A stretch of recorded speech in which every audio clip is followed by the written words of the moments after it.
মেয়েদের ফেলে থাপ্পড় মেরে কি মজা, নরম গাল, থাপ্পড় মেরে শান্তি। ইচ্ছে করতিছে আরো থাপ্পড় মারি। কিছু বুঝলেন না তো? চলুন ফ্ল্যাশব্যাকে চাই। আর কোনোদিনও যেন আমার পেছনে না দেখি।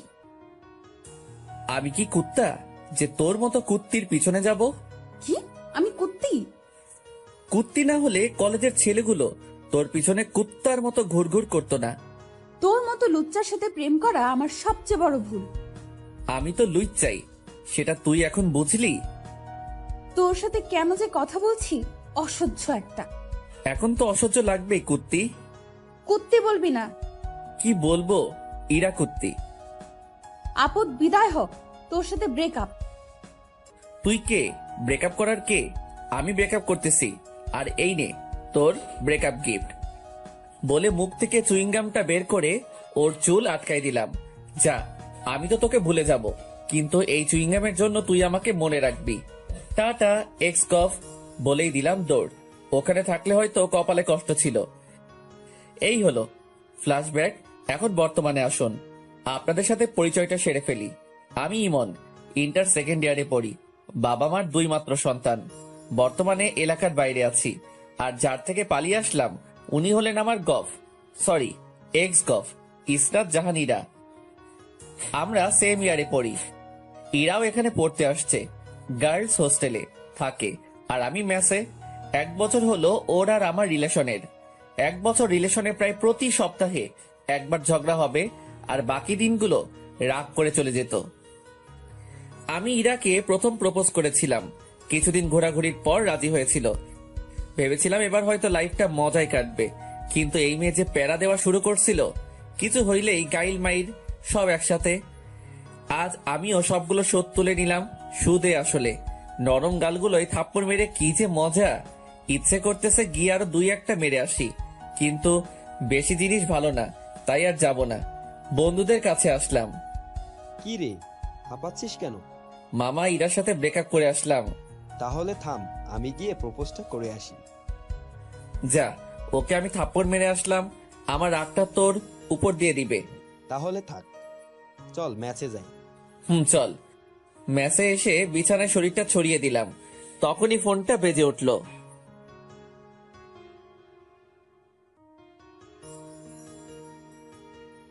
হ্যালো, কে? নাম্বারটা দেখো। ভাইয়ার নাম্বার। ভাইয়া বলো। একটা ঘটনা ঘটে গেছে। কে মরলো আবার? আরে ধুর, ফাজলামি করিস না। কি হয়েছে সেটা বলো। আমি যখন কুমিল্লায় থাকতাম তখন একটা মেয়ে আমার সাথে কাজ করত। মেয়েটা না অনেক সুন্দরী। ভালো তো। আমি মেয়েটাকে ভালোবাসি। ভালো তো, তারপর? মেয়েটাও আমাকে খুব ভালোবাসে। ভালো তো, তারপর? আমি ওকে বিয়ে করতে চাই। ভালো তো, তারপর? তুই আব্বু আম্মুকে বল না। তারপর? শুধু তারপর করতেছিস কেন? কি করবো সেটা বল। আমি কি পাবো? কি চাস? বাইক। ওকে, কিন্তু আগে কাজ। ওকে, তুই আম্মুকে গিয়ে বল। তুই আয় না।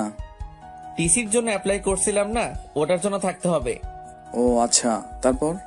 আমি আব্বু আম্মুকে ফোন করে পুরো পাম দিতেছি। তুই আমার ভাই, তুই ছাড়া আমার কে আছে? হইছে মনু, পাম দিও না, আমার কথাটা যেন মনে থাকে। থাকবে। শোন, ফোনে লোড দিয়ে দে, আম্মুকে ফোন দিতে হবে। 2 মিনিট দাঁড়া। ফোনটা কেটে দিলাম। কিছুক্ষণ পর ভাইয়া 100 টাকা লোড দিয়ে দিল। আম্মুকে ফোন দিলাম। কেমন আছো আম্মু? ভালো বাবা, তুই? ভালো। কিছু কথা ছিল। ফোনে টাকা নাই, তাই কলটা ব্যাক করো তো। ফোনটা কেটে দিলাম। একটু পর আম্মু ফোন দিল। হ্যাঁ, কি বলবি বল। আসলে আম্মু, ভাইয়া না একটা মেয়েকে খুব ভালোবাসে, ওকে বিয়ে করতে চায়, কিন্তু ভয়েতে বলতে পারছে না। আম্মু, মেয়েটা না অনেক ভালো, দেখতে অনেক সুন্দর, আমি নিজেই দেখিনি, পরীর মতো দেখতে। তুমি না করো না আম্মু, আর আব্বুকে রাজি করাও, প্লিজ প্লিজ প্লিজ।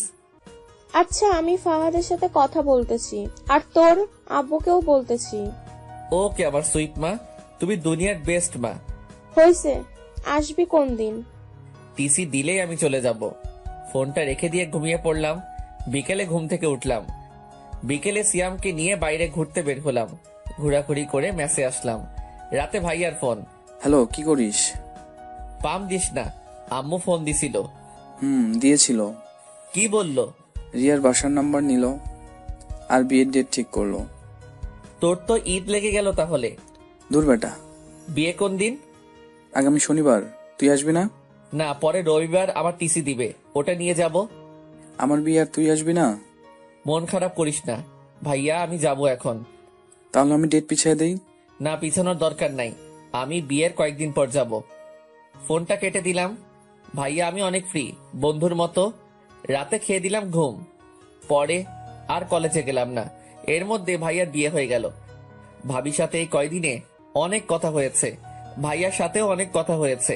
ইরার কথা অনেক মনে পড়েছে, ওর পাগলামিগুলো মিস করতাম, কিন্তু কিছু করার নাই। ব্রেকআপ তো ও করছে, আজ টিসি দেওয়ার কথা। কলেজে গেলাম।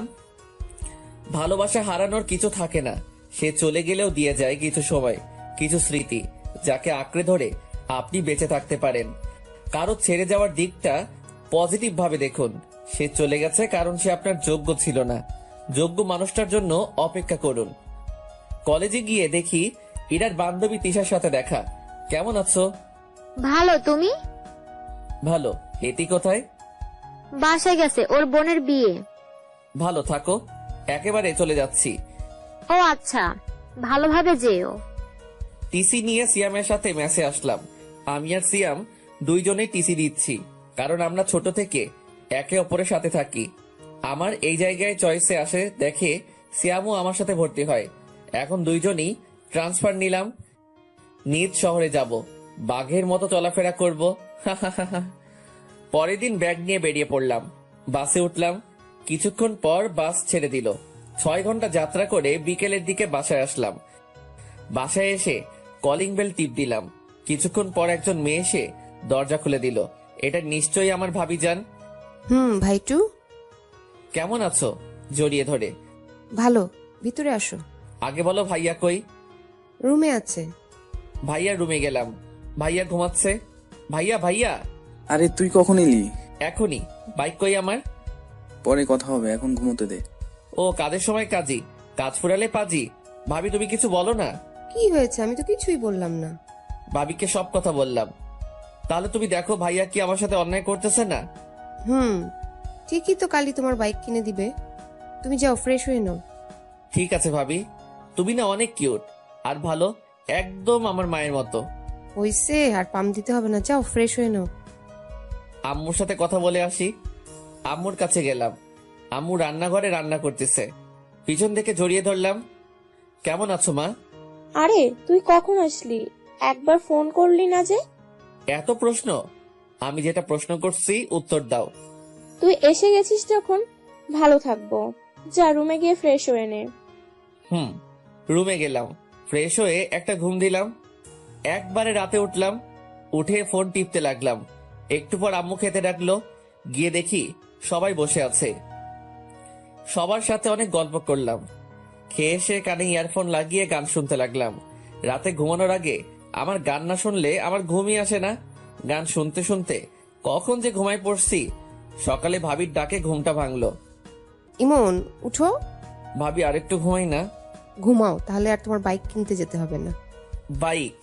বিছানা থেকে উঠে বললাম। আচ্ছা আমি 5 মিনিটের মধ্যে আসতেছি। ফোনে বেশি চার্জ ছিল না, তাই হয়তো আমি ঘুমার পরপরই বন্ধ হয়ে গেছে। ফোনে চার্জ দিয়ে ফ্রেশ হয়ে নিচে গেলাম। নাস্তা করে আমি, ভাবি আর ভাইয়া বেরিয়ে পড়লাম। শোরুমে গিয়ে বাইক কিনলাম, FJ5। এই নাও চাবি, ঘুরে আসো। আমি চাবিটা নিয়ে ভাইয়ার হাতে দিলাম। বাইকটা তোমাদের দেওয়া, তাই প্রথম তোমরাই ঘুরো, বাসায় দেখা হবে। ভাইয়া প্লাস ভাবি প্রথমে মানতে চাইছিল না, আমি জোর করে ওদের পাঠিয়ে দিলাম। তারপর সিয়ামকে ফোন দিয়ে আসতে বললাম। কিছুক্ষণ পর সিয়াম আসলো। দুজনে ঘুরতে লাগলাম। ঘোরাঘুরি করতে করতে মাঠের দিকে গেলাম। তখনই পিছন থেকে কে যেন ডাক দিল। পিছনে তাকাই দেখি মিতু। কিরে, কেমন আছিস? ভালো, তুই? ভালো। কোন দিন আসলি তোরা? কালকে আসছি, চল বসে গল্প করি। 3 জন মিলে মাঠে বসে গল্প করলাম। দুপুরে বাসায় এসে খাওয়া করে দিলাম ঘুম। বিকেলে উঠে বাইরে বেরিয়ে পড়লাম। সন্ধ্যায় বাসায় আসলাম। ভাবি আর ভাইয়ার সাথে বসে অনেকক্ষণ ধরে গল্প করে খাওয়া করলাম। এইভাবে 1 সপ্তাহ কেটে গেল। ভাবির সাথে খুব ভালো সম্পর্ক গড়ে উঠল। ভাবি আমাকে নিজের ভাইয়ের চোখে দেখে। আমার কোনো বোন আর ভাবির কোনো বোন না থাকায় ভাবি আমাকে ভাই বলেই ডাকে, কিন্তু আমি ভাবি বলেই ডাকি। এর মধ্যে কলেজে ভর্তি হয়ে গেলাম। ইমন, উঠো, কলেজে যাবি না? হুম কখন কলেজ ছুটি দিল? হুম কি হুম হুম? ওঠ না, না হলে গায়ে জল ঢেলে দিব। উঠতেছি তো। উঠে ফ্রেশ হয়ে নাস্তা করে বাইকটা নিয়ে কলেজে আসলাম। ক্লাস শেষ করে বাইরে আসলাম, তখনই ভাবির ফোন। হ্যালো ভাবি। ভাই, আমার একটা কাজ করে দিতে পারবি? বলো। আমার বোন আজকে আসবে, তুই যদি ওকে একটু স্টেশন থেকে নিয়ে আসতিস। আচ্ছা, কিন্তু আমি চিনবো কেমন করে? ও নীল ড্রেস পরে আছে, একটু তাড়াতাড়ি যায় ভাই আমার, ও ওয়েট করে আছে। বলেই ভাবি ফোন কেটে দিল। বন্ধুদের থেকে বিদায় নিয়ে স্টেশনে আসলাম। এখানে তো অনেক মেয়ে নীল ড্রেস পরা থাকতে পারে, কিন্তু ভাবির বোনকে চিনবো কেমন করে? কিছুক্ষণ ঘোরাঘুরি করার পর একটা নীল ড্রেস পরা মেয়ে দেখতে পেলাম, কিন্তু মাথা নিচু করে বসে আছে। আমি তার কাছে গেলাম। এটাই হয় মনে হয়, কিন্তু এভাবে বসে আছে কেন? এই যে ব্যান সাহেব, ভিক্ষা করা হলে বাসায় যাই। মেয়েটা মাথা তুলে আমার দিকে তাকালো। মেয়েটাকে দেখে আমার তো শখ খেয়ে মরে যাবার অবস্থা। তা তুই এখানে? ওই কুত্তি, আমি এখানে আমার ভাবির বোনকে নিয়ে আসতে এসেছি, কিন্তু তুই এখানে কেন? আমি আমার বোনের বাসায় এসেছি। তোর বোনের নাম কি? রিয়া। আর দুলাভাই? ফাহাদ। What the Fahad? হাই রে ফুডা কপাল, শেষমেশ আমার এক্স কিন আমার ভাইয়ের শালি। উপরওয়ালা ঠাডা ফেলাও আমার উপর। কিরে, চুপ কেন? কি বলবো, সবই কপাল। চলো এখন। আমি কেন যাব তোর সাথে? তোকে এখনো জুতা মারিনি তোর কপালে। আমার সাথে যাবি, কারণ দুর্ভাগ্যবশত তোর বোন আমার ভাবি, আর আমার ভাইয়ের তুই শালি। আমার কথা শুনে ইরার উপর ঠাডা পড়ার মতো অবস্থা। আমি এই বিয়ে মারি না, আমি এক্ষুনি আপুকে বাসায় নিয়ে যাব। তাই নাকি? যা, আমি আমার ভাইয়ের আবার বিয়ে দিব। আমার কথাটা শুনে ইরা চুপ করে রইল। বাসায় যাবেন না, ফিরে যাবেন? ইরা ব্যাগটা নিয়ে উঠে দাঁড়ালো আর সামনের দিকে হাঁটা শুরু করলো। ও সামনে সামনে হাঁটছে আর আমি পিছনে পিছনে। আমি বাইকের কাছে এসে থেমে গেলাম, কিন্তু ও হাঁটতে থাকলো। এই ম্যাডাম, বাইক এখানে। ও পিছনে তাকালো, আবার আমার কাছে আসলো। আমি বাইক স্টার্ট দিলাম, কিন্তু ও দাঁড়িয়ে রইল। কি হলো, ওটার ইচ্ছে আছে কি? ইরা কোনো কথা না বলে বাইকে উঠে বসলো। বাসার দিকে যেতে লাগলাম। শুন, আপু যেন না জানে যে তুই আমাকে চিনিস আর আমাদের সম্পর্ক ছিল। সেটা তুই না বললে আমি বলতাম। ভালো। বাইক চালাচ্ছিলাম, হঠাৎ করে সাইড মিররে ইরার চেহারাটা দেখলাম। বাতাসে চুলগুলো উঠছিল আর ইরা ওগুলো হাত দিয়ে ঠিক করছিল। খুব সুন্দর লাগছিল। চুইংগামের জন্য একটা নতুন হেয়ার কাটিং দিতে পারলি, একটা থ্যাঙ্কসও দিলি না। কুত্তা, ওই দিন যদি তোর পাইতাম, জানিস আমার চুইংগাম ওঠাতে কত কষ্ট হয়েছে। ভালো তো। ইরা আর কোনো কথা বলল না। বাসার সামনে আসতে রাস্তায় মিতুর সাথে দেখা। মিতু দেখার সাথে সাথে ডাক দিল, মার্কেটে যাব একটু। এটা কে? ভাবির ফোন। আমাকে একটু মার্কেটে নিয়ে যাবি? তুই দাঁড়া, আমি নামিয়ে দিয়ে আসছি। আচ্ছা, তাড়াতাড়ি আয়। আমি বাইকটা নিয়ে বাসার সামনে আসলাম। ভিতরে যান, আমি আসছি। ইরা কিছুক্ষণ আমার দিকে তাকিয়ে রইল। আমি বাইকটা ঘুরিয়ে চলে আসলাম। মিতুকে নিয়ে মার্কেট করলাম। মার্কেট শেষ করে বাসায় আসলাম। বাসায় এসে ফ্রেশ হয়ে শুয়ে পড়লাম। কিছুক্ষণ পর ভাবি খাওয়ার জন্য ডাকলো। নিচে গেলাম খাওয়ার জন্য। গিয়ে দেখি ইরা বসে আছে। আমিও সামনে বসে পড়লাম। আমি নিজের মতো খেতে লাগলাম আর ভাইয়া আর ভাবির সাথে কথা বলতে লাগলাম। ইরা মাঝে মাঝে আমার দিকে তাকাচ্ছিল, মনে হয় কিছু বলতে চাইছিল। আমি খাওয়া শেষ করে উপরে আসতে যাব, তখনই ভাবি ডাক দিল, ইমন, ইরাকে একটু ঘুরিয়ে নিয়ে আসিস প্লিজ, আমি আজ পারবো না, বাসায় অনেক কাজ আছে। আচ্ছা ভাবি, ওনাকে রেডি থাকতে বলিও। বলেই নিজের রুমে চলে আসলাম। বিকেলে বাইকটা বের করে ইরার জন্য অপেক্ষা করতে লাগলাম। আসতে দেরি করছিল দেখে বাইকের হর্ন দিতে লাগলাম। কিছুক্ষণ পর ইরা আসলো। সাদা ড্রেস, কপালে কালো টিপ, খোলা চুল, জাস্ট অসাম লাগছিল ওকে। ইরা আমার সামনে এসে দাঁড়িয়ে গেল। আমি মাথা নামিয়ে নিলাম। উঠুন। ইরাকে নিয়ে বাইকে ঘুরতে লাগলাম। হঠাৎ করে ফোনটা বেজে উঠলো। বাইকটা থামিয়ে ফোনটা বের করলাম। বের করে দেখি মিতুর ফোন। হ্যালো। কই তুই? পার্কের পাশের রাস্তায়। পার্কে আয়, আমি ওয়েট করছি। আচ্ছা দাঁড়া। ফোনটা রেখে দিয়ে পার্কে গেলাম। গিয়ে দেখি মিতু বসে আছে। আমি বাইকটা রাখলাম। আপনি এখানে বসুন, আমি আসছি। আসলে আমি এখানে এসেছি ইরাকে জ্বালানোর জন্য, না হলে আসতাম না। আমি ভালো করেই জানি ইরা আমাকে এখনো খুব ভালোবাসে, কিন্তু প্রকাশ করে না। আমি মিতুর পাশে গিয়ে বসলাম, ওর সাথে কথা বলতে লাগলাম। এদিকে ইরা একাই বসে আছে আর ভাবতিছে। আমি পিছন থেকে একটা শব্দ পেয়ে পিছনে তাকিয়ে দেখি বাইকটা নিচে পড়ে আছে। আমি লাফ দিয়ে উঠে বাইকটার কাছে আসলাম। ও খোদা, আমার নতুন বাইক! কুত্তা, তোর বাইকরেও ভাঙবো আর তোকেও, বলেই আমার পায়ে লাঠি দিয়ে মারলো। এত জোরে মেরেছে যে পায়ে লাগার সাথে সাথে ব্যথা শুরু হয়ে গেল। আরে আরে, লাগছে তো। একে তো আমার বাইক ভাঙছস, তার উপর আমাকে মারলি, আজ তোকে ছাড়বো না। ইরা আমাকে লাঠি দিয়ে মারতে লাগলো। আমাকে মারা, আজ তোকে ছাড়বো না বলে ওর হাতে লাঠিটা নিয়ে ফেলে দিলাম। ওর কোমরে হাত দিয়ে ওকে টান দিয়ে নিজের কাছে নিয়ে আসলাম। ইরা ছাড়ার জন্য ছটফট করছে। কুত্তা, ছাড় আমায়। আমি ওর ঠোঁটে হাত দিয়ে চুপ করতে বললাম। ইরার ঠোঁটের কাছে ঠোঁট নিয়ে গেলাম। ইরা বড় বড় চোখ করে আমার দিকে তাকালো। ওর আরো কাছে যেতেই নিজের চোখ বন্ধ করে ফেললো। আমি ওর ঠোঁটের কাছে ঠোঁট নিয়ে গেলাম। ওর নিঃশ্বাসের শব্দ স্পষ্ট শুনতে পাচ্ছিলাম। ওর কাছে যাওয়ায় ও আরো জোরে নিঃশ্বাস নাম নিতে লাগলো। ওর ঠোঁটগুলো যেন আমাকে মারলো, টানতে লাগলো। ওর ঠোঁটগুলো গোলাপের পাপড়ির মতো লাগছিল। আমি ওর ঠোঁটের সাথে ঠোঁট মিলিয়ে দিলাম। ইরাকে কিস করার সাথে সাথে ও চোখ খুলে ফেললো। 3 মিনিট পরে ইরাকে ছেড়ে দিলা। দুজনে হাঁপাতে লাগলাম। কুত্তা, তুই আমাকে কিস করলি কেন?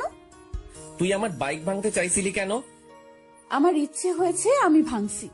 আমার ইচ্ছে হয়েছে, আমি কিস করছি। কেন? আমার ঠোঁট কি তোর বাপের সম্পত্তি? না, আমার ভাবির সম্পত্তি। তাই দেখে তুই আমাকে কিস করবি? সেটা আমার বাইক ভাঙচুর করার আগে ভাবা দরকার ছিল। ইরা আর কোনো কথা বলল না। মিতুর কথা মনে পড়তেই আমি মিতুর কাছে আসলাম। মিতু ফোন টিপতেছে। তাহলে পিছনে কি হয়েছে ও হয়তো দেখেনি। কিরে, কি করিস? তুই কই গেলি তখন? একটা কাজ ছিল, বাসায় যাব, চল। চল। মিতুকে বিদায় দিয়ে ইরার কাছে আসলাম। ইরা গাছের সাথে হেলানি দিয়ে দাঁড়ায় আছে। আমি বাইকটা তুলে স্টার্ট দিলাম। ইরা পিছনে এসে বসলো। ইরার সাথে লজ্জায় কোনো কথা বলার ইচ্ছে হচ্ছে না। কেমন করে কি যে হয়ে গেল। দুজনে বাসায় আসলাম। ওকে নামিয়ে দিয়ে বাইকটা রাখলাম। তারপর নিজের রুমে গেলাম। ফ্রেশ হয়ে শুয়ে পড়লাম। কিছুক্ষণ পর আম্মু খেতে ডাকলো। গিয়ে দেখি ইরা বসে আছে।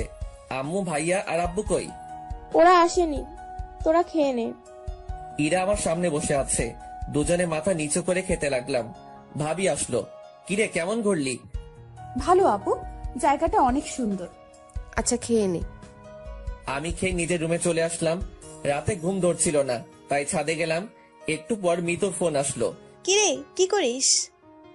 এই তো ছাদে দাঁড়িয়ে আছি, তুই? শুয়ে আছি। মিতুর সাথে কথা বলতে লাগলাম। হঠাৎ করে আমি সামনে তাকিয়ে দেখি ইরা। মিতু, ফোনটা রাখ, আমি পরে ফোন দিচ্ছি। আচ্ছা। মিতু ফোনটা কেটে দিল। ইরা আমার কাছে আসলো। কার সাথে কথা বলছিলি? মিতুর সাথে। এরপর থেকে যেন ওই ডাইনির সাথে কথা বলা আর দেখা করা না দেখি, বলে দিলাম। কেন, কথা বললে কি করবা?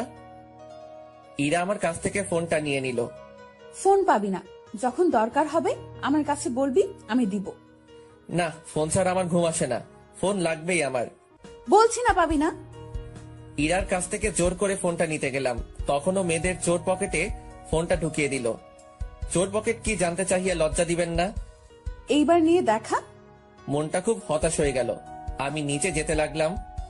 তখনই ইরা আমার হাতটা টেনে ধরলো আর ঠোঁটের সাথে ঠোঁট লাগিয়ে দিল। হঠাৎ আমার কি যে হলো, ইমনকে কাছে টেনে নিয়ে ওর ঠোঁটের সাথে ঠোঁট লাগিয়ে দিলাম। ওকে কিস করার সময় ওর শরীরের এক অদ্ভুত ঘ্রাণ আমাকে ওর আরো কাছে টানতে লাগলো। 5 মিনিট পর ওকে ছেড়ে দিলাম। ইরা এভাবে কিস করবে ভাবতেও পারিনি। আই লাভ ইউ বলেই ইরা দৌড়ে নিচে চলে গেল। আমি নিজের রুমে চলে আসলাম। শুয়ে শুয়ে কতক্ষণ কি হইলো সেটা ভাবতে লাগলাম। সবকিছু মাথার উপর দিতে যাচ্ছিল। নিজে ব্রেকআপ করলো, আবার নিজেই আই লাভ ইউ বললো। আমার সাথে মজা নেওয়া, এবার দেখাবো মজা। যদি কাঁদিয়ে না ছেড়েছি তাহলে আমার নাম ইমন না। না, মজা পাইছে নাকি? এইবার মজা আমি দেখাবো। সব প্ল্যান ভাবতে ভাবতে ঘুমিয়ে পড়লাম। সকালে মনে হলো কে যেন আমার দিকে তাকিয়ে আছে। চোখ খুলতেই দেখি ইরা। কি ব্যাপার, আপনি এখানে? আপনি কাকে কি বলছেন? আপনাকে। মজা নেওয়া বাদ দে, মায়ের খাবি। অচেনা কাউকে তো আপনি করেই বলতে হয়। ফাইজলামি বাদ দিয়ে নিচে আয়, আপু নাস্তা করতে ডাকতিছে বলেই ইরা নিচে গেল। কিছুটা রেগে গেছে। আমি ফ্রেশ হয়ে নিচে গেলাম। সবাই টেবিলে বসে, আমি ইরার মুখোমুখি চেয়ারে বসলাম। খাওয়ার মধ্যে ইরা পায়ের উপর পা উঠে দিল। আমি ওর দিকে তাকাতেই ও মুচকি একটা হাসি দিল। আমি টেবিল থেকে প্লেট নিয়ে উঠে সোফায় গিয়ে বসলাম। কি রে, ওখানে গিয়ে বসলি কেন? টিভি দেখতে দেখতে খাবো। তারপর সবাই খাওয়া শেষ করে যে যার মতো চলে গেল। ভাবি আর আম্মু রান্নাঘরে গেল। ইরা আমার পাশে এসে বসলো। আমি ওর দিকে না তাকিয়ে টিভি দেখতে লাগলাম। একটু পর ইরা আমার দিকে চেপে আসলো। আমি একটু সরে বসলাম। ও আরো চেপে আসলো। ধীরে ধীরে আমি একেবারে সোফার কোনায় চলে আসলাম। ইরা আমার শরীরের সাথে চেপে বসে আছে। আমি ওর দিকে তাকালাম। ও টিভির দিকে তাকিয়ে মুচকি হাসি দিচ্ছে। শুনছেন? কিছু বলবা? না, কিছু বলবো না। এমন ভাব করছে যেন কিছু বুঝে না। ধুর, এখানে আর থাকবো না। যেই উঠতে যাব, ইরা আমার হাত ধরে আবার সোফায় বসিয়ে দিল আর আমার কোলে বসে পড়লো। আরে কি হচ্ছে এটা? আম্মু ভাবি কেউ দেখে ফেলবে তো। দেখলে দেখুক, আমার কি। এখন চুপ থাকো, টিভি দেখতে দাও। ধুরবাল, ভালো লাগে না। না পারছি উঠতে, না পারছি বসে থাকতে। মুটকিটার ভারেতে পা ব্যথা ধরে গেল। আরেকবার মুটকি বললে গলা টিপে মেরে ফেলবো। শুনলো কেমনে? হঠাৎ করে ভাবির আওয়াজ পেলাম। আমি ভয় পেয়ে ইরাকে ধাক্কা মারলাম। ইরা মেঝেতে পড়ে গিয়ে জোরে চিল্লানি দিল। ওর চিল্লানি শুনে ভাবি রান্নাঘর থেকে চলে আসলো। কি রে, নিচে বসে আছিস কেন? বসে নেই, পড়ে গেছি। কেমন করে পড়লি? এই রে, এইবার যদি বলে দেয় আমি ধাক্কা মেরে ফেলে দিছি। পা পিছলে পড়ে গেছে ভাবি। ও, যা রুমে গিয়ে রেস্ট নে। তোর কি তার ছিড়া? দেখতে পারতেছিস না উঠতে পারতেছি না? রুমে যাব কেমন করে? ইমন ভাই, তুই একটু রুমে দিয়ে আয় না, আমাকে রান্নাঘরে যেতে হবে। না ভাবি, আমি পারবো না। যা না ভাই, একটু, তুই আমার সুইট ভাই না। হইছে হইছে, আর মাখন মারতে হবে না। আসুন। ইরার দিকে হাত বাড়িয়ে। ইরা হাত ধরে উঠতে গিয়ে আবার বসে পড়লো। কি হলো? উঠতে পারছি না। তাহলে কেমনে নিয়ে যাব? কোলে করে নিয়ে যাও। না, পারবো না। যা না ভাই আমার, প্লিজ প্লিজ। আচ্ছা আচ্ছা, ঠিক আছে। ভাবি রান্নাঘরে চলে গেল। আমি ইরাকে কোলে তুলে নিলাম। ইরাকে মুচকি মুচকি হাসছে। আমি ওকে ওর রুমে নিয়ে গেলাম। ও আমার গলা জড়িয়ে ধরেছিল। ওকে বিছানায় শুইয়ে দিয়ে উঠতে যাব, কিন্তু ও আমাকে জড়িয়ে ধরে রইল। কি হলো, ছাড়েন? না, আগে পাপ্পি দাও, তারপর। না, পারবো না। তাহলে আমিও ছাড়বো না। আমি ইরাকে নিজের থেকে জোর করে ছাড়িয়ে চলে আসতে যাব, তখন ও হাত টান দিয়ে দিল। আমি ওর উপরে পড়ে গেলাম। ইরা নিচে, আমি ওর উপরে। ইরা আমাকে জড়িয়ে ধরলো। মেয়েদের শরীর এত নরম আগে জানতাম না। দয়া করে কেউ খারাপ ভাবে নেবেন না প্লিজ। আমি ইরার শরীরের সাথে মনে হয় মিশে গেছি। কি করছেন, ছাড়েন। কেউ এসে যাবে তো। আগে পাপ্পি। পারবো না। আচ্ছা, আমি নিজে নিয়ে নিচ্ছি। যেই ইরা আমার ঠোঁটের কাছে ঠোঁট নিয়ে আসতে লাগলো, ভাবি তুমি এখানে? কথাটা শুনে ইরা আমাকে ছেড়ে দরজার দিকে তাকালো। এই সুযোগে আমি পালিয়ে গেলাম। কুত্তা, আমাকে টুপি পরানো পরে দেখে নিব। আমি ওখান থেকে চলে আসলাম। নিজের রুমে এসে ফোন টিপতে লাগলাম। বিকেলে মিতুর ফোন আসলো। কই আছিস? বাসায়। দেখা করতে পারবি? কোথায়? বড় মাঠে। আচ্ছা, একটু দাঁড়া, আমি যাচ্ছি। বাসা থেকে বাইকটা নিয়ে বেরিয়ে পড়লাম। মিতুর সাথে দেখা হয়নি, চুপচাপ চলে আসলাম। দেখতে পেলে কি যে করতো। মিতুর কাছে আসলাম। মিতুর সাথে অনেকক্ষণ গল্প করলাম। সন্ধ্যার দিকে হঠাৎ ফোনটা বেঁচে উঠলো। বের করে দেখি ভাবির ফোন। হ্যালো, আমি তো মার্কেটে আসলাম একটু। বাসায় আয় তাড়াতাড়ি। আচ্ছা। মিতুকে ওর বাসায় নামিয়ে দিয়ে বাসায় আসলাম। ফ্রেশ হয়ে ভাবি রুমে গেলাম। গিয়ে দেখি ইরা আর ভাবি গল্প করতেছে আর চা খাচ্ছে। ভাবি ফোন দিলে যে। সে কখন বের হয়েছিস না বলে তাই ফোন দিলাম। বস, তোর জন্য চা নিয়ে আসি। ভাবি চা আনতে গেল। আমি সোফায় বসে ফোনটা বের করে টিপতে লাগলাম। আমার সামনে এসে ফোনটা কেড়ে নিয়ে বিছানায় ছুঁড়ে মারলো। কই ছিলি? মিতুর সাথে দেখা করতে গেছিলাম। ও ফোন দিছিল। ওকে জ্বালানোর জন্য বললাম, তুই ওই ডাইনির কাছে গেছিস কেন? আমার ফ্রেন্ডের সাথে আমি দেখা করতে যাব, সেটা স্বাভাবিক ব্যাপার। না, দেখা করতে যাবি না। ওই মেয়ের নজর ভালো না। 2 দিন দেখে বুঝে গেলেন ওর নজর খারাপ? ও তোর দিকে কেমন করে তাকায়। তুই ওর সাথে কথা বলবি না, এমনকি কোনো মেয়ের সাথে কথা বলবি না। কেন? আমি মেয়ের সাথে কথা বললে দোষ, আর আপনি ছেলের সাথে কথা বললে কিছু না? আমার কথাটা শুনে ইরা চুপ হয়ে গেল। আসলে আমার ইরার ব্রেকআপ এই কারণেই হয়। ওর একটা ফ্রেন্ড ওকে লাইক করতো, আর আমি ওকে বলেছিলাম যাতে ওর সাথে কথা না বলে, কিন্তু ও শুনেনি। উল্টো আমি কোনো মেয়ের সাথে আমি কথা বললে সেই রাগ দেখাতো। এর মধ্যে ভাবি চলে আসলো। ভাবি আসাতে ইরা নিজের জায়গায় গিয়ে বসলো। দাও। ভাবির সাথে অনেক গল্প করলাম। রাতে খাবার টেবিলে ইরা আমার দিকে মাঝে মাঝে তাকাচ্ছিল, কিন্তু কিছু বলছিল না। রাতে কে ঘুমিয়ে পড়লাম। কাল থেকে কলেজে যেতে হবে। সকালে ইরার ডাকে ঘুমটা ভেঙে গেল। কি হলো? কলেজে যাবা না? ওঠো। আমি কিছু না বলে উঠে ফ্রেশ হতে গেলাম। ফ্রেশ হয়ে বেরিয়ে দেখি ইরা নাস্তা হাতে নিয়ে দাঁড়িয়ে আছে। টেবিলে নাস্তার প্লেটটা নিয়ে আমার কাছে আসলো। আপনি নাস্তা করেছেন? না, সকালে মিষ্টি নাস্তা করব দেখে নাস্তা করিনি। দাঁড়াও, দেখাচ্ছি। মানে? ইরা আমার কাছে আসলো, হালকা করে ঠোঁটে একটা কিস করলো। এই হলো আমার মিষ্টি নাস্তা। তাড়াতাড়ি নাস্তা করে রেডি হয়ে নিচে আসো বলেই ইরা চলে গেল। আমি এখনো থ হয়ে দাঁড়িয়ে আছি। এই মেয়ের মতিগতি বোঝা আমার পক্ষে সম্ভব না। নাস্তা করে রেডি হয়ে ব্যাগটা নিলাম। নিচে আসতেই আম্মির ডাক। আম্মু বলো। এই নে। 1000 টাকা হাতে ধরিয়ে দিয়ে, আমার কাছে তোর টাকা আছে। লাগবে, রেখে দে। আর ইরাকে সাথে নিয়ে যা, ওকে একটু তোদের কলেজটা ঘুরিয়ে দেখা। ও বাসায় একা একা কি করবে? তোর সাথে গেলে মনটা একটু হালকা হবে। আচ্ছা, রেডি হতে বলো। আমি রেডি। পিছন থেকে ইরা বলল। ও তার মানে আগে থেকে ঠিক করা সবকিছু। তাই বলি হঠাৎ এত টাকা দিচ্ছে, সেটাও আবার আম্মু, ভাবা যায়? হয়েছে হয়েছে, যা এখন। ইরার দিকে তাকালাম। নীল ড্রেস, খোলা চুল, জাস্ট রূপকথা রাজকন্যা। আমি বাইকটা বের করে আনলাম। ইরা বাইরে দাঁড়িয়ে আছে। আমি ইরার সামনে গেলাম। কেমন লাগছে? আপনি কি ফ্যাশন শোয়ে যাচ্ছেন, না ছেলে পটাবেন যে এত সাজগোজ? ইরার মুখ কালো হয়ে গেল। ইরাকে এভাবে দেখলে কলেজের যে কোনো ছেলে ক্রাশ খাবে। তোমার যখন ভালো লাগছে না, তাহলে চেঞ্জ করে আসি। থাক, লাগবে না, উঠো। ইরা উঠে বসে আমাকে শক্ত করে জড়িয়ে ধরলো। ইরাকে নিয়ে কলেজে আসলাম। বাইকটা পার করে সিয়ামের কাছে আসলাম। সিয়াম ওর মামার বাসায় ছিল। কিরে, ইরা এখানে? সিয়ামকে সব বললাম। ভাই, তোর ভাগ্য বলতে হবে। কিন্তু ওকে আগে একটু ভালো মতো মজা দিতে হবে। আমাকে নিয়ে ফাইজলামি। তারপর দুজনে ইরার কাছে আসলাম। সিয়াম আর ইরা কথা বলল। আচ্ছা, এখানে থাকুন, আমরা ক্লাস করে আসছি। আমি কি করব এখানে? চত্বরে বসে থাকুন। আমি একা বসে থাকবো। থাকুন, আমি ক্লাস করে চলে আসব। আমি আর সিয়াম ক্লাসের দিকে যেতে লাগলাম। পিছনে ফিরে দেখি ইরা বসে আছে, আর কিছু ছেলে ওর দিকে যাচ্ছে, হয়তো কথা বলবে।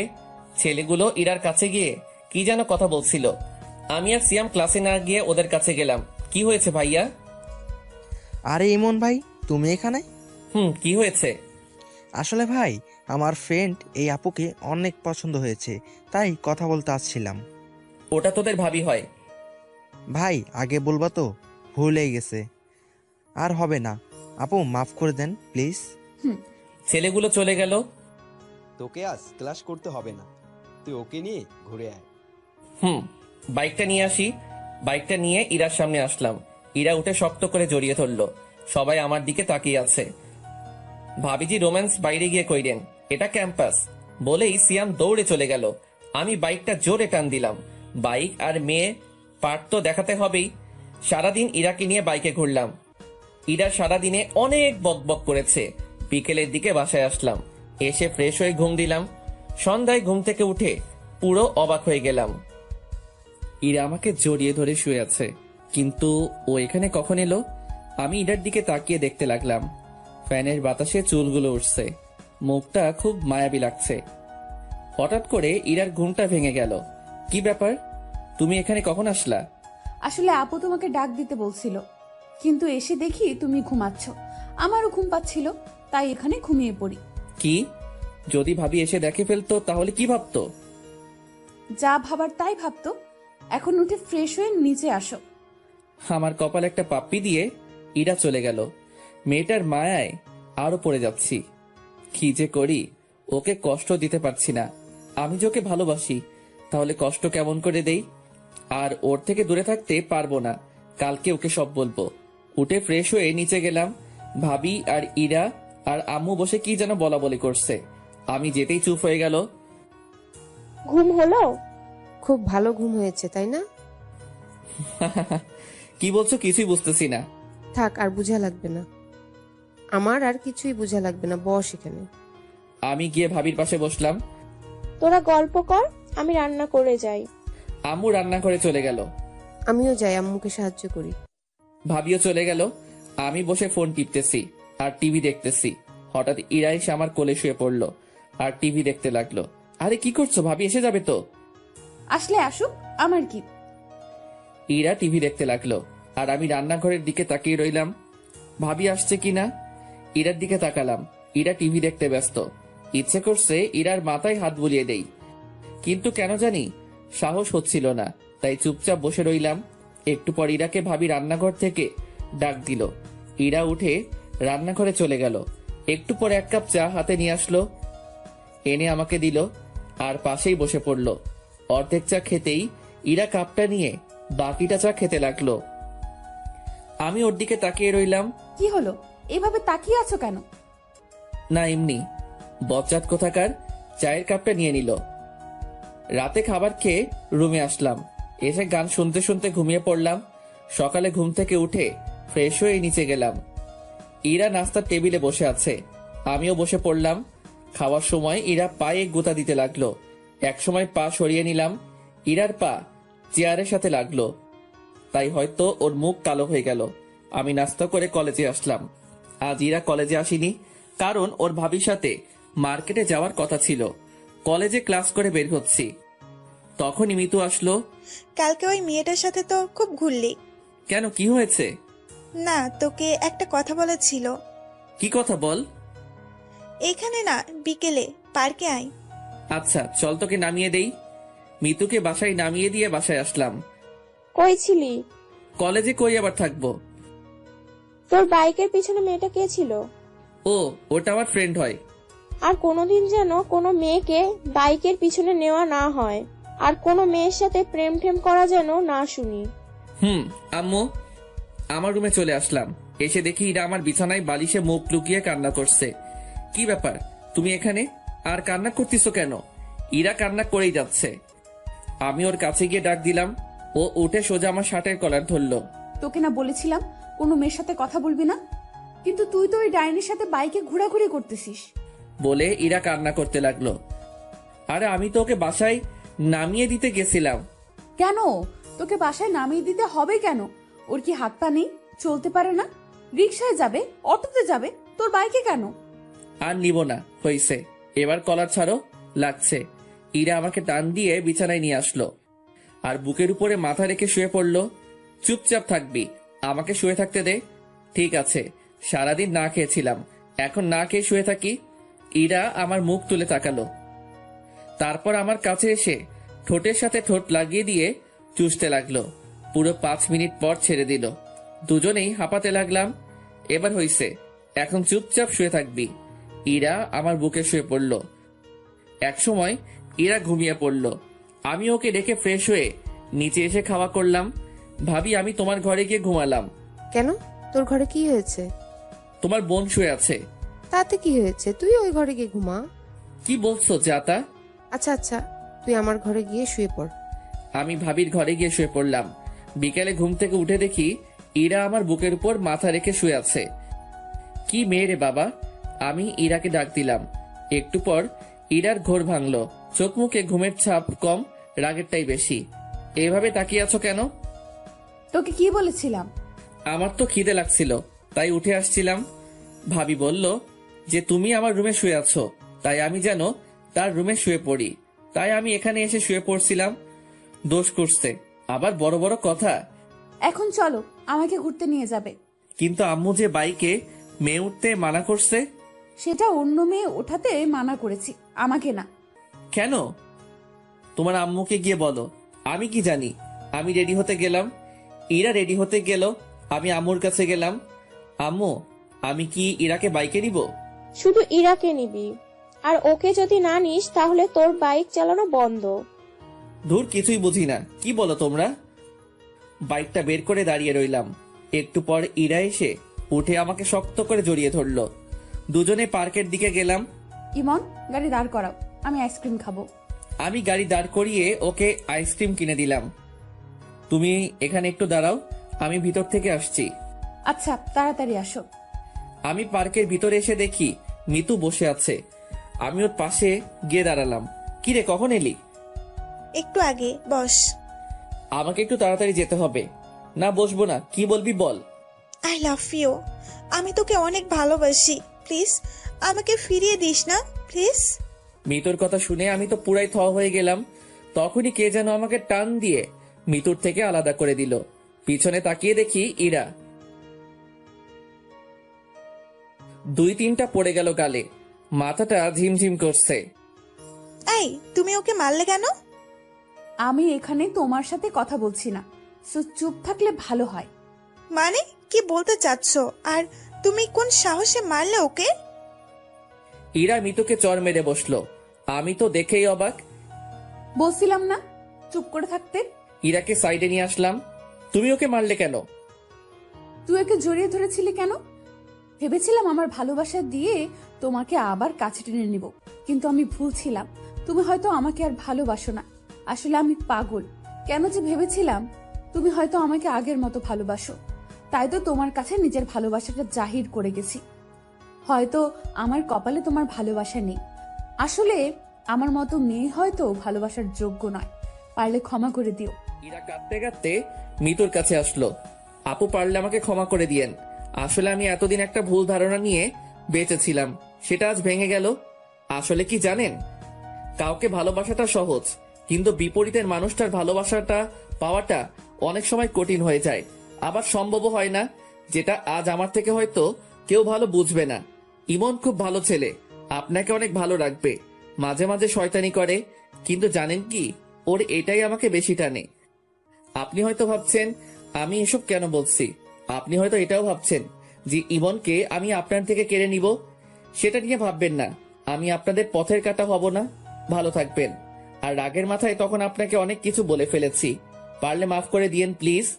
কথাটা বলে ইরা ওখানে থেকে কান্না করতে করতে চলে আসলো।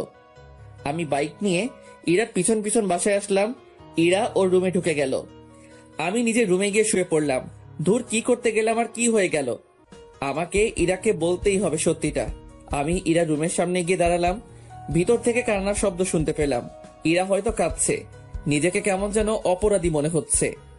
আমি ইরাকে ডাকতে শুরু করলাম, কিন্তু ইরা দরজা খুলল না।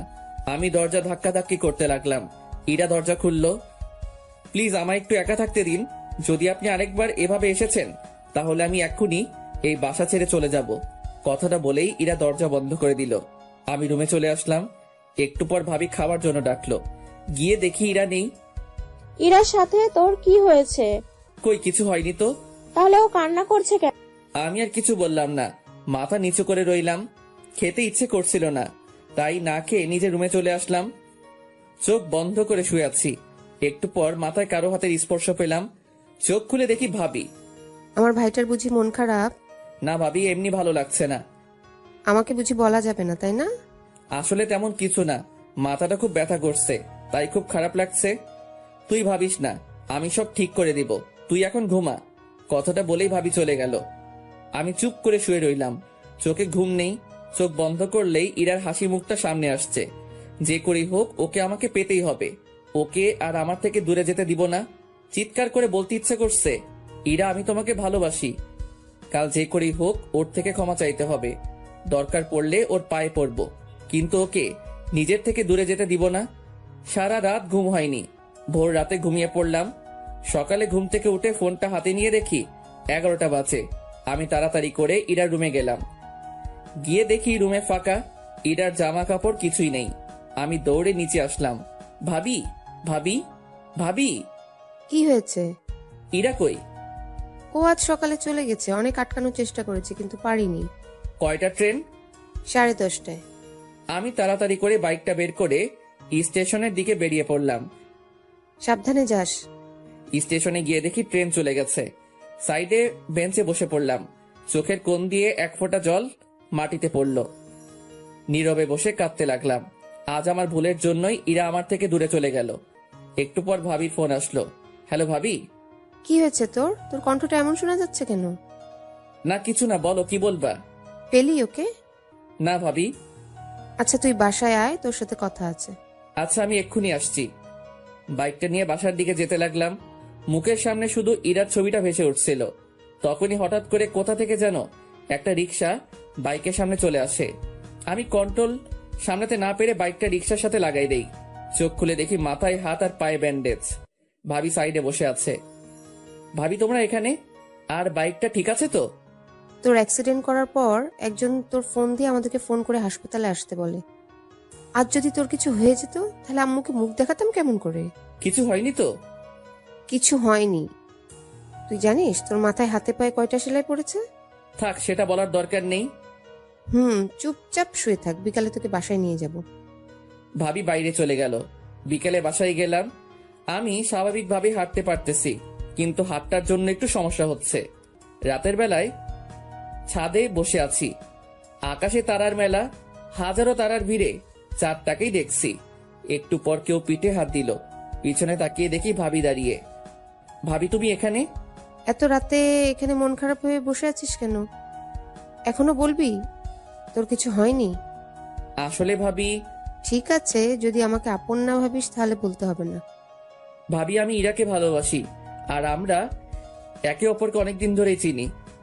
সেটা আমি, আম্মু, তোর ভাইয়া, আব্বু সবাই জানি। এরা আমাদের সব বলেছে। সেদিন কি হয়েছে সেটা বল। সেদিনে সব কথা ভাবিকে খুলে বললাম। বুঝলাম, এটা শুধু ভুল বুঝাবুঝি। আসলে আমার বোনটা রাগ আর অভিমানটা একটু বেশি, বুঝলি? সেটা অনেক আগে বুঝে গেছি। আচ্ছা, আমি দেখি কি করা যায়, কিন্তু এরকম মন খারাপ করে বসে থাকা চলবে না। যা, রুমে গিয়ে রেস্ট নে। এভাবে 5 দিন কেটে গেল। মাথা হাত পায়ে সেলাই খুলে ফেললেও দাগগুলো রয়ে গেছে। সকালে ভাবির ডাকে ঘুম ভাঙলো। ইমন, তাড়াতাড়ি উঠে ফ্রেশ হয়ে রেডি হয়ে নিচে আয়। কেন? আজ তুই, আমি আর তোর ভাইয়া আমাদের বাসায় যাব। ভাবির কথাটা শুনে আমার খুশির সীমানা ছিল না। ভাবিকে গিয়ে জড়িয়ে ধরলাম। থ্যাংক ইউ ভাবি, তুমি দুনিয়ার বেস্ট কিউট ভাবি। হয়েছে, আর পাম দিতে হবে না, তাড়াতাড়ি নিচে আয়। তুমি 2 মিনিট ওয়েট করো, আমি 1 মিনিটে আসতেছি। আমি তাড়াতাড়ি ফ্রেশ হয়ে রেডি হলাম। তারপর নিচে আসলাম। নাস্তা করে বসে আছি। কিছুক্ষণ পর ভাইয়া আসলো। কি রে, ব্যাগ গোছানো শেষ? কতক্ষণ আর সময় লাগবে? ভাবি কই? প্রায় 20 মিনিট পর ভাবি রেডি হয়ে আসলো। এতক্ষণ লাগে? হয়েছে, তোর তো আর তর্স হয়েছে না। কেন? আচ্ছা, তুমি আরেকটু ময়দা মেখে আসো, আমরা দাঁড়িয়ে আছি। ওই ছাগল, আমি কোনদিন ময়দা মাখছি? প্রতিদিনই তো মাখো। দাঁড়া, তোর মার হয়নি অনেকদিন। তোমরা ঝগড়া বাদ দিয়ে চলো তো। এমনিতেই তোমার ময়দা মাখতে অনেক সময় চলে গেছে, আর দেরি করলে ট্রেন মিস। ভাবি রাগ করছো কেন? ভাইয়া তো মজা করে বলছে। আমি তো জানি তুমি আটা সুন্দরী না। আমার ভাবি দেখতে অনেক কিউট।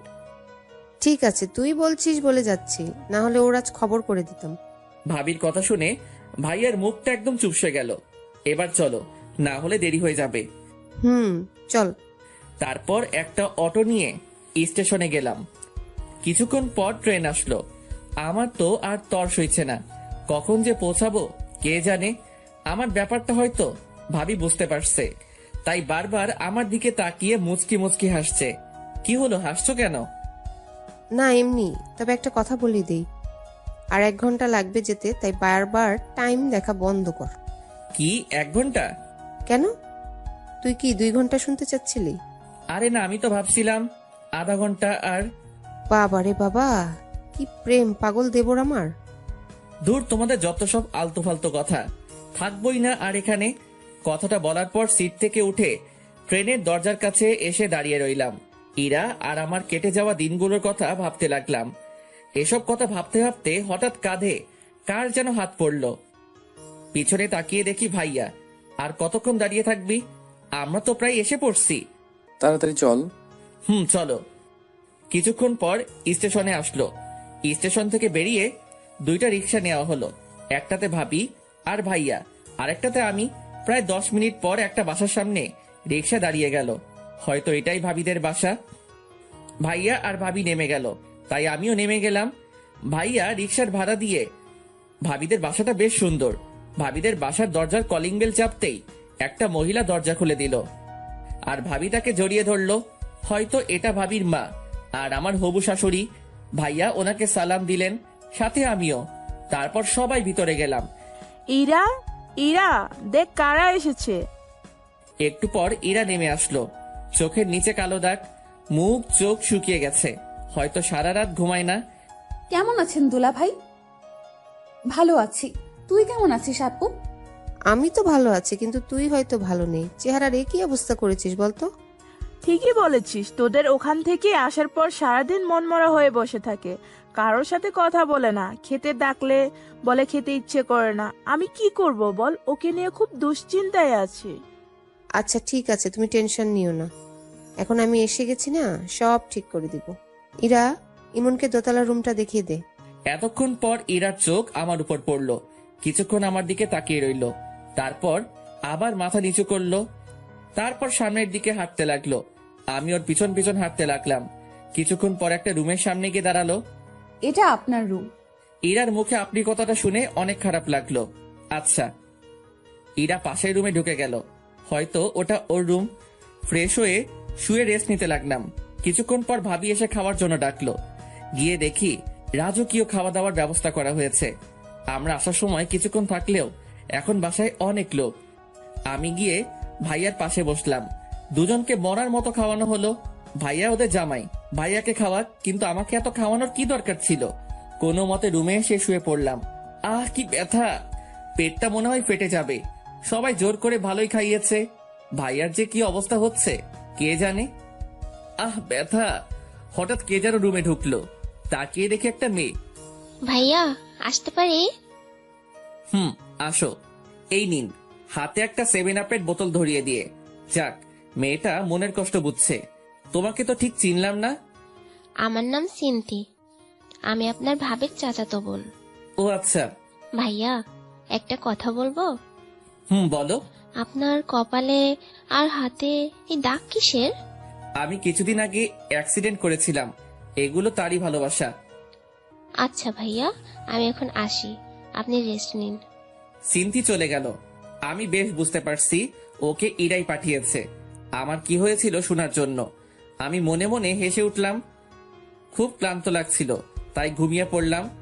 বিকেলে ভাবির ডাকে ঘুম ভাঙলো। কি হয়েছে ভাবি, ডাকতিছো কেন? ঘুরতে যাব, চলো। যাও তোমরা, আমি যাব না। ও, ইরাও যাবে আমাদের সাথে, তুই যাবি না? ঠিক আছে। কি? দাঁড়াও, আমি এক্ষুনি রেডি হচ্ছি। ছাগল, তাড়াতাড়ি কর। আমি রেডি হয়ে নিচে গিয়ে দেখি সবাই দাঁড়িয়ে আছে। তারপর বাইরে গিয়ে 2টা রিক্সা নেওয়া হলো। একটাতে ভাবি আর ভাইয়া, আরেকটাতে আমি আর ইরা। ইরা রিক্সার এক কোণে, আমি এক কোণে। ইরা অন্যদিকে তাকিয়ে আছে আর আমি ইরার দিকে। হঠাৎ একটা গর্তে চাকা পড়ায় ইরা আমার কাছে চলে আসলো। আমি ইরার হাতের উপর যেই হাত দিতে যাব, অমনি ও হাত সরিয়ে নিল। তারপর সবাই পার্কে গেলাম। ভাইয়া আর ভাবি এক জায়গায় বসে বাদাম খাচ্ছে আর গল্প করতেছে, আর এদিকে আমি শুধু বাদাম খাচ্ছি আর ইরা আনমনা হয়ে বসে আছে। একটু পর একটা ছেলে এসে ইরার পাশে দাঁড়ালো। কিরে, কেমন আছিস? ভালো, তুই? ভালো। এটা কে? এটা দুলা ভাইয়ের ভাই। ও আচ্ছা, হঠাৎ এখানে? এমনি ঘুরতে আসলাম। ছেলেটি ইরা আর আমার মধ্যে বসে আছে, ইরার সাথে গল্প করতে লাগলো। আমি চুপচাপ ওদের কথা শুনতে লাগলাম। ইরা এতক্ষণ চুপ করেছিল, কিন্তু এখন ছেলেটার সাথে হেসে কথা বলছে। এটা দেখে মাথায় রক্ত উঠে গেল। মনে হচ্ছে ছেলেটাকে উড়াধুরা দেই, কিন্তু কি করব, ইচ্ছা থাকলেও উপায় নেই। ভাইয়া ভাবি দেখলে খারাপ ভাববে। তখনই দেখলাম একটা মেয়ে দূরে বসে একলা ফোন টিপতেছে। দাঁড়াও, আমাকে ডাকানো? এবার দেখাচ্ছি। আমি ওদের ওখান থেকে উঠে মেয়েটার কাছে আসলাম। কারোর জন্য অপেক্ষা করছেন? কেন বলুন তো? না, একা বসে আছেন তাই বললাম। একা বসে থাকলে কি কারোর জন্য অপেক্ষা করা হয়? আসলে সেটা না, কিন্তু এখানে তো কেউ একা আসে না, তাই বললাম আর কি। ও, তাহলে আপনিও একা আসেননি? একা আসিনি সেটা ঠিক, কিন্তু একাই আছি। আপনার কথা ঠিক বুঝলাম না। অত বুঝে কি হবে বলেন তো? আমি ইমন। নিশি। আমার কথার উত্তরটা কিন্তু পেলাম না। কোনটা? এই যে কারোর জন্য অপেক্ষা করছেন কিনা। না, তেমন কেউ নেই। ও, আপনার কেউ আছে? জি আছে। কে সে? ওই যে দেখছেন একটা ছেলের পাশে একটা মেয়ে বসে আছে, ওইটা। মানে আপনার গার্লফ্রেন্ড আরেকজনের সাথে বসে কথা বলছে আর আপনি এখানে বসে আছেন? ব্যাপারটা ঠিক হজম হলো না। সে অনেক কাহিনী, অন্য একদিন বলবো। ফ্রেন্ডস। ফ্রেন্ডস। আমি রিয়ার সাথে গল্প করতে লাগলাম। এদিকে ইরা রিয়াদ। কি রে, কি হলো? ওদিকে কি দেখছিস? কিছু না। তোর কি হয়েছে বলতো? আছে, চলো বাসায় যাব এক্ষুনি। একটু পর যাই, তুই বস এখানে। বলছি না বাসায় যাব, তাড়াতাড়ি উঠ। দুলা ভাই উঠেন তো।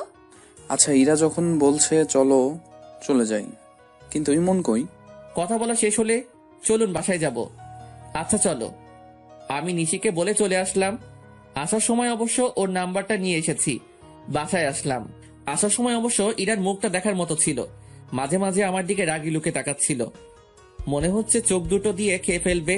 বাসায় এসে ফ্রেশ হয়ে নিচে গেলাম। সবাই একসাথে খাওয়া দাওয়া করলাম। ইরাও ছিল সাথে। রাতে ঘুম আসছিল না, তাই ছাদে গিয়ে দাঁড়ালাম। পকেট থেকে একটা সিগারেট বের করে ধরলাম আর রাতের আবহাওয়াটা উপভোগ করতে লাগলাম। সিগারেট খাওয়াটা আমার নেশা না। দিনে একটা থেকে দুইটা আর না খেলে নাই। হঠাৎ একটু পর কারো পায়ের আওয়াজ পেলাম। সিগারেটটা লুকিয়ে ফেললাম। ইরা ছাদে উঠল। সিগারেটটা দূরে ফেলে দিতে চাইলাম, কিন্তু দিলাম না। দেখি ও কি করে। ইরা ছাদের এক কোণে চলে গেল। আমি ওখানে দাঁড়িয়ে সিগারেট খেতে লাগলাম। এটা কি আপনার বাসায় যে এখানে সিগারেট খাচ্ছে? না, কেন? এখানে সিগারেট খাওয়া বারণ নাকি? হ্যাঁ বারণ। আর এই ছাদে যাত্রার আশা এলাও না, এক্ষুনি নেমে যান। তাহলে যাত্রার মধ্যে পড়ি? হ্যাঁ, আমার তো সেটাই মনে হচ্ছে। ও ভালো তো, কথায় ভালোই বিষ ঢালতে শিখে গেছো। যাই হোক, আমি নেমে যাচ্ছি। কথাটা বলেই নিচে চলে আসলাম। ইরাদের বাসার পাশে একটা চায়ের দোকান আছে। ভাবিকে বলে ওখানে গেলাম। গিয়ে একটা সিগারেট কিনে খেতে লাগলাম। ইরা ছাদ থেকে আমার দিকে তাকিয়ে আছে। অন্ধকারে ওকে দেখতে না পেলেও চাঁদের আলোয় ওর ছায়াটা ঠিকই দেখা যাচ্ছে। সিগারেটের ধোঁয়ায় ইরার দেওয়া বিষগুলোকে মন থেকে বের করার চেষ্টা করতে লাগলাম। কিছুক্ষণ পর বাসায় ঢুকলাম। ভিতরে ঢুকে দেখি ইরা দাঁড়িয়ে। ওর মুখোমুখি না হয়ে রুমে চলে গেলাম। গিয়ে শুয়ে পড়লাম। কোনোভাবেই হার মানলে চলবে না, পুরো চেষ্টা করতে হবে। কোনো মতেই আমি ইরাকে আমার জীবন থেকে আলাদা হতে দিব না। এসব ভাবতে ভাবতে ঘুমিয়ে পড়লাম। সকালে ঘুম থেকে উঠে ফ্রেশ হয়ে নিচে গেলাম। ভাইয়া নাস্তা করছে। পাশে সিনথিয়া আর ইরাও আছে। আমি গিয়ে সিনথির পাশে বসলাম। আমি আমার মতো খেতে লাগলাম। এর মধ্যে সিনথি আমার কানের কাছে আসলো। ভাইয়া, আপনি আর আমি আজ ঘুরতে যাব। পাশ থেকে কথাটা হয়তো ইরা শুনতে পেল। ইরা সিনথির দিকে রাগি লুকে তাকালো। ওর চোখ দেখে সিনথির যায় যায় অবস্থা। এত কথা কিসের? খাওয়ার সময় যা। আর ওকে খেতে দে আগে। উপরে যা। সিনথি ভয় পেয়ে উপরে পালালো। ইরা আমার দিকে একবার তাকিয়ে উঠে গেল। ওর চোখ দিয়ে মনে হয় আগুন ঝরছে। সারাদিন ইরার সাথে কোনো কথা হয়নি। বিকেলে বাজারে যাওয়ার জন্য বের হলাম। তখনই সিনথি আসলো। ভাইয়া কই যান? একটু মার্কেটে যাব। ও, আমিও যাব, চলুন। আমার কিছু কেনাকাটা করার আছে। আমি আর সিনথি বেরিয়ে পড়লাম। মার্কেটে গিয়ে সিনথি কেনাকাটা করতে লাগলো। তখন একটা শপে একজোড়া পাইল দেখে খুব পছন্দ। আমি পাইলগুলো ইরার জন্য কিনে নিলাম। ইরার পাইল অনেক পছন্দ। আমরা মার্কেট থেকে বেরিয়ে আসবো, তখনই দেখলাম ইরা মার্কেটের ভিতরে যাচ্ছে। ভাবলাম এক্ষুনি পাইলগুলো ওকে পরিয়ে দেই, তাই ওকে ডাকতে লাগলাম। কিন্তু ও না শোনার ভান করে চলে যেতে লাগলো। আমি দৌড়ে গিয়ে ওর হাতটা ধরলাম। কি হলো, কি হলো? এতক্ষণ ধরে ডাকছি, শুনতে পাচ্ছ না? জানোয়ার, রাস্তাঘাটে মেয়েদের দেখলে হাত ধরার ইচ্ছে হয়? কুত্তা, বাবা মা শিক্ষা দেয়নি? তোর মতো ছেলেদের জন্মের ঠিক নেই, সেজন্য তোরা এমন করিস। আর একদিন যদি দেখি তাহলে বুঝতে পারবি। কথাগুলো বলে ইরা চলে গেল। আমি ওখানে দাঁড়িয়ে রইলাম। আশেপাশে সব মানুষ সবাই আমার দিকে তাকিয়ে আছে। অজান্তেই চোখ দিয়ে পানি পড়তে লাগলো। ইরা এমনটা করতে পারলো? হয়তো ভুলটা আমারই, কিন্তু আমার বাবা মা নিয়ে না বললেই পারত। আজ বুঝে গেলাম ওর মনে আমি আর নেই। তাড়াতাড়ি করে নিজের চোখের জল মুছে ফেললাম। হঠাৎ করে কাঁধে কারোর হাতের স্পর্শ পেলাম। তাকিয়ে দেখি সিনথি। আরে বাদ দাও, আমি কিছু মনে করিনি। আরে কি বলছো তুমি? কেন ক্ষমা চাইছো? তুমি তো কিছু করনি। সব দোষ আসলে আমার ভাগ্যের।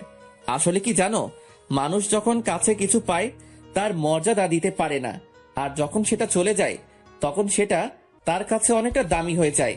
আর কিছু সময় উপর থেকে সেটা লেখা থাকে না। আমার ক্ষেত্রে হয়তো উপরওয়ালার মর্জি। কারো মনে জায়গা করে নিতে উপরওয়ালার মর্জি থাকা লাগে কি? হয়তো বা না, কিন্তু সম্পর্কটা একটা পরিণতি পেতে গেলে একটা হ্যাপি এন্ডিং এর জন্য তার আদেশ থাকা লাগে। তার ইচ্ছে না থাকলে রাস্তা একসাথে আসলেও ঠিকানাটা আলাদা হয়ে যাবেই। তোমার কথার কিছুই বুঝলাম না। একদিন বুঝতে পারবা, চলো বাসায় যাই। চলো। বাসায় আসলাম, ভাবি আমাদের কাছে আসলো। কিরে, তোর গালে কিসের দাগ? জানো ভাবি, ইরা আপু না? কথাটা বলার আগেই আমি সিনথিকে থামিয়ে দিলাম। কিছু না ভাবি, গালে একটা মশা বসেছিল, ওটাকে মারতে গিয়ে দাগ পড়ে গেছে। ভাবি আমার দিকে তাকালো। যা উপরে গিয়ে ফ্রেশ হয়ে নে। উপরে এসে শুয়ে পড়লাম।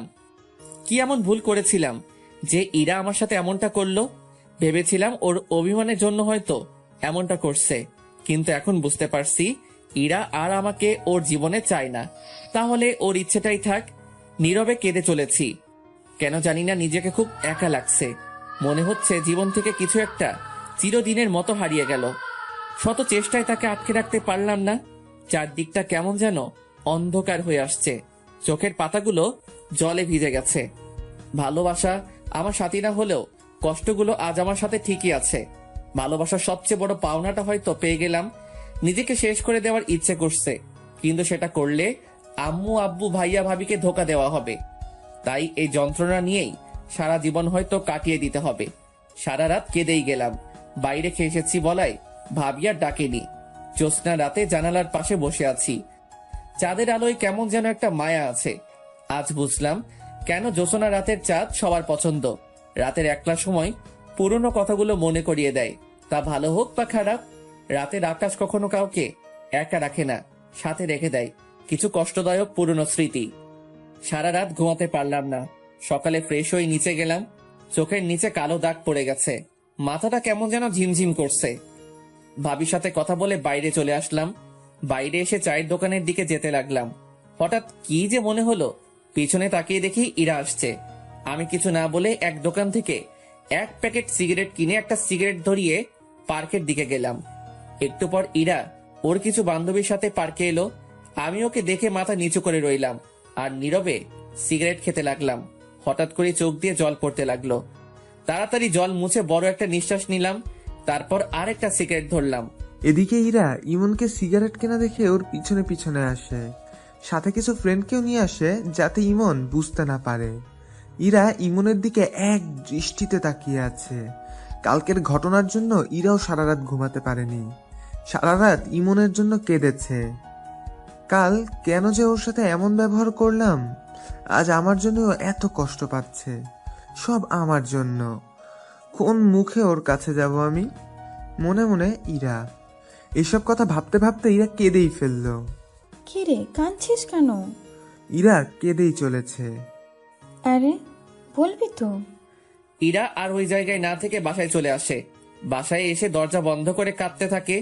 আমি একটু পর সামনে তাকিয়ে দেখি ইরা নেই। সারাদিন পর বিকেলে বাসায় যাই।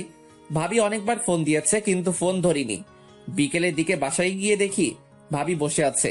কই ছিলি? বাইরে। কি হয়েছে তোর বলতো?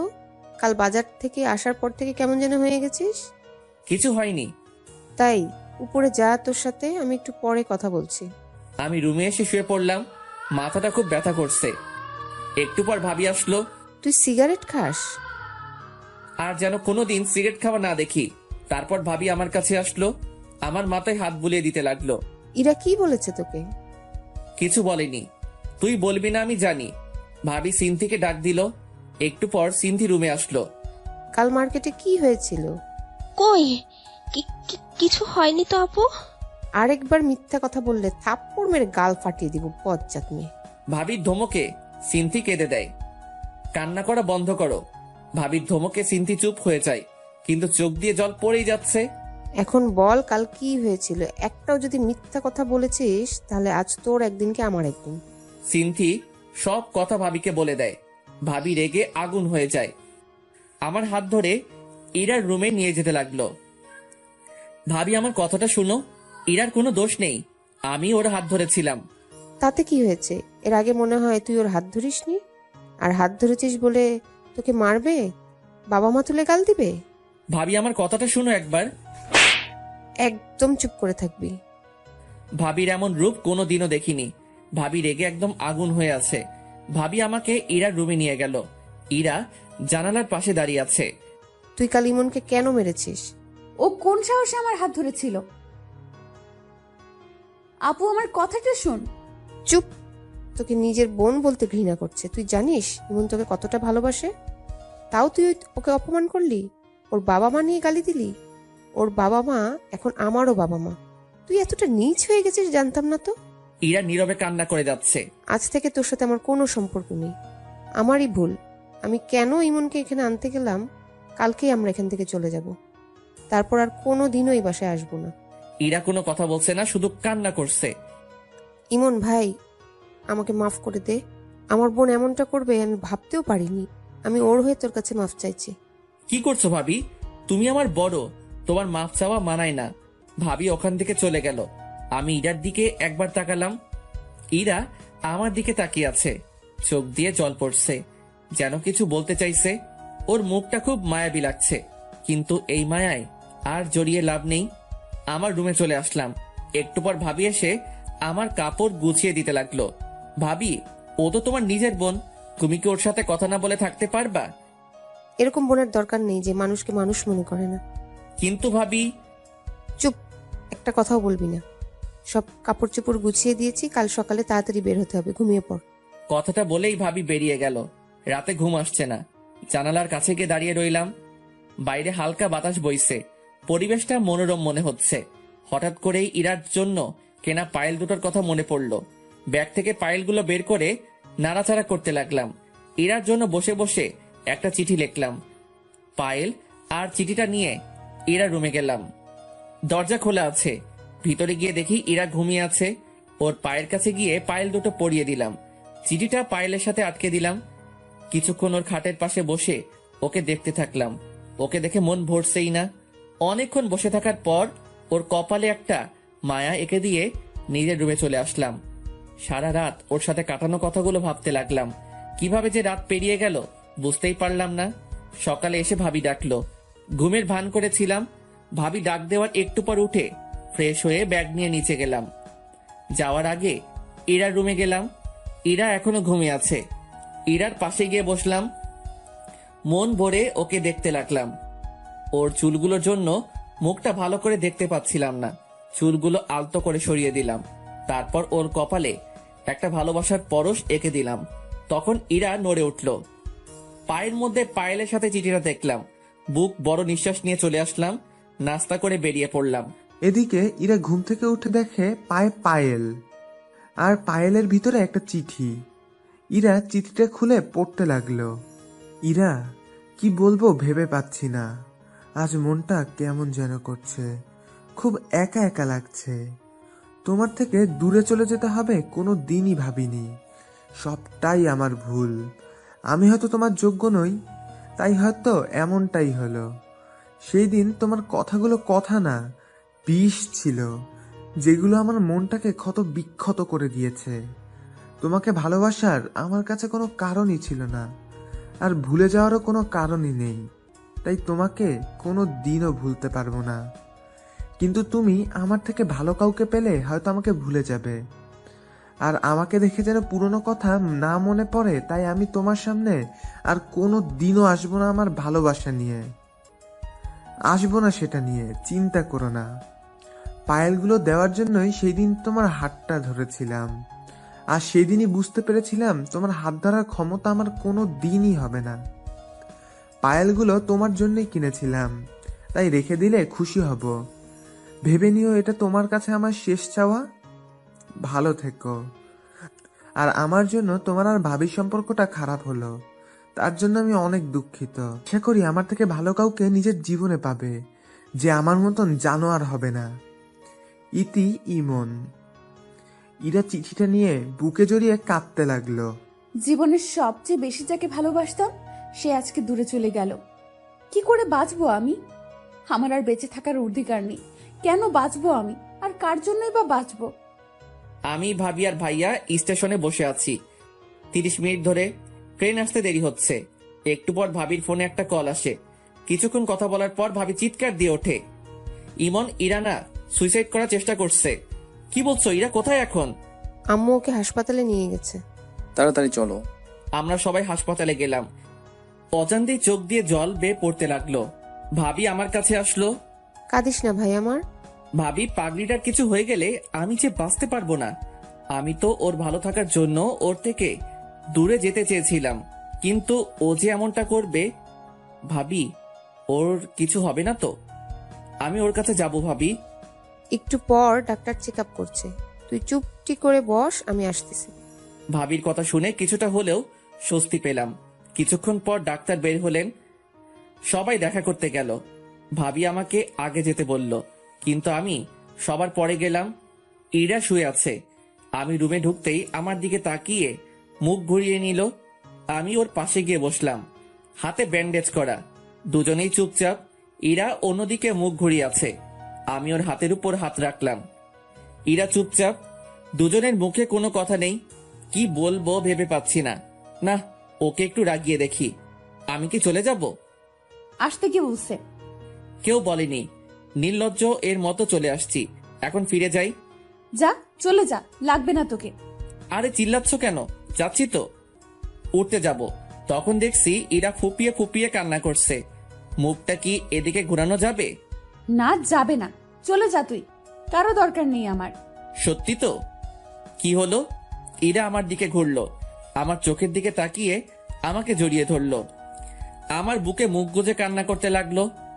আরে এত কান্না কেউ করে? চুপ কর, একদম কথা বলবি না। আরেকবার যদি আমাকে ছেড়ে যাওয়ার কথা বলছিস তাহলে বুঝতে পারবি। তাহলে সেদিন বাজারে কি বললে?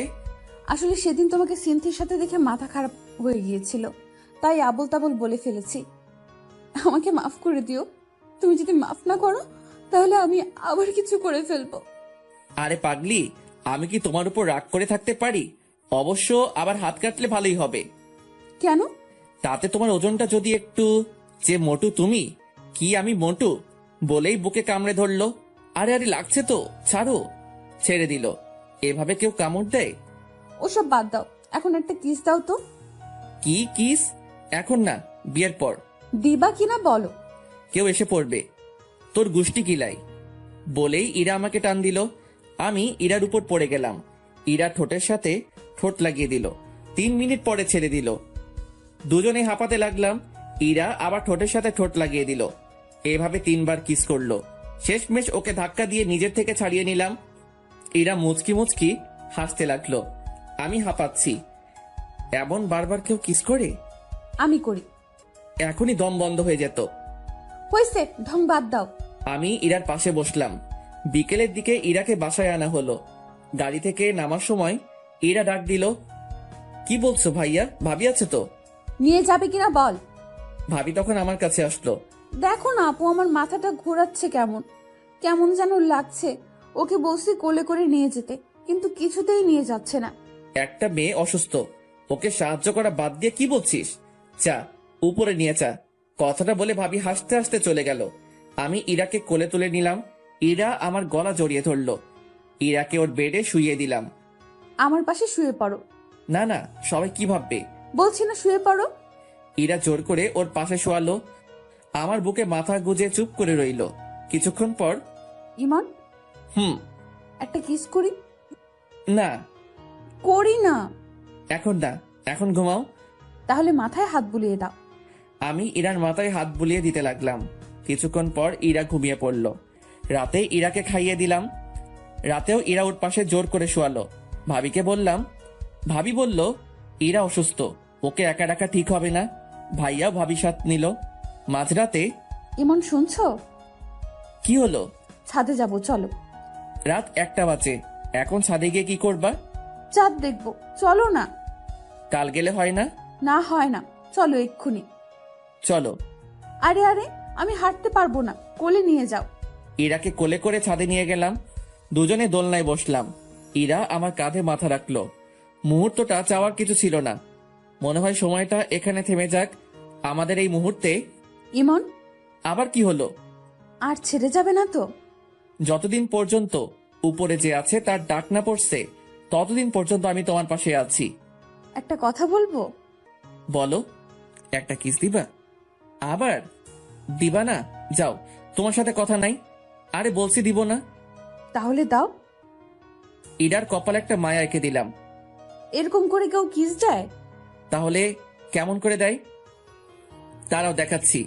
ইরা আমার কাছে আসলো। ইরার নিঃশ্বাসের শব্দ স্পষ্ট শুনতে পাচ্ছিলাম। ইরার ঠোঁট আমার ঠোঁটের কাছাকাছি। কেমন যেন একটা অদ্ভুত অনুভূতি কাজ করতে লাগলো। ইরার ঠোঁট দুটো আমাকে টানছে মনে হচ্ছে। ইরার ঠোঁটের সাথে ঠোঁট লাগিয়ে দিলাম। ইরা আমাকে জড়িয়ে ধরলো। কিছুক্ষণ পর ছেড়ে দিলাম। ইরা আমার কোলে মাথা রাখলো। দুজনে চন্দ্রবিলাস করতে লাগলাম।